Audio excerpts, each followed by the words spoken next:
وعلیکم السلام ورحمۃ اللہ وبرکاتہ۔ بھائی اسلام 360 والی حدیث نے نہیں بنائی، وہ تو چمپا صاحب ایک انجینئر ہیں، کوئی انہوں نے بنائی ہے۔ باقی اس میں تحقیق جو ہے وہ ایڈ کی گئی ہے، بعض حدیث علماء کی تحقیق بھی اس میں ایڈ کی گئی ہے۔ لیکن اس کو دیکھنا چاہیے کہ اکثر عوام الناس یہ نہیں سمجھتے کہ بہت سی چیزوں سے علماء نے رجوع کر لیا ہوا ہے یا اپنی تحقیق سے، جو اسلام 360 میں ابھی تک ویسے کی ویسی چل رہی ہے۔ یعنی کسی عالم نے کسی حدیث کو ضعیف کہا تو بعد میں اس کے علم میں آیا کہ حدیث صحیح ہے، تو انہوں نے اس حدیث کو صحیح کہہ دیا۔ بعض میں کسی عالم نے کسی حدیث کو صحیح کہا اور ان کے علم میں آیا کہ وہ ضعیف ہے، تو انہوں نے اسے رجوع کر لیا۔ لیکن اسلام 360 میں وہی، اور پھر اردو ترجمے کی غلطیاں، سندوں کی غلطیاں، اور پھر اسلام 360 کے اپنے ترجموں کے اندر تضاد اور مختلف یعنی اپوزٹ چیزیں بھی پائی جاتی ہیں۔ صحیح مسلم کی حدیث میں اس کا ترجمہ کچھ اور کیا گیا ہے، وہی حدیث سنن ترمذی یا کسی اور کتاب میں آئی تو اس کا ترجمہ کچھ اور کر دیا، یعنی آپس میں ہی ترجمے میں اختلاف بھی ہے۔ اسلام 360 جو ہے وہ صرف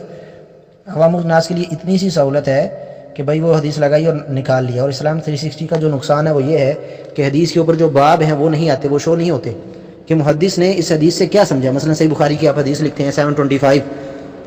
حدیث تو آ جائے گی 725، یا کوئی بھی حدیث جو آپ نمبر لکھیں گے بخاری کا، مسلم کا، یا کسی بھی حدیث کی کتاب جو اس میں ہے، لیکن اس کے اوپر یہ نہیں آئے گا کہ امام بخاری نے اس حدیث سے کیا ثابت کیا ہے۔ تو اس طریقے سے گمراہی پھیلتی ہے، یعنی پھر لوگ خود ساختہ اس کا ترجمہ کسی بھی حدیث کا خود ساختہ منع کر لیں۔ جب آپ کسی ایسے سافٹ ویئر سے حدیث لگائیں گے جیسے اسلام 1 ہے،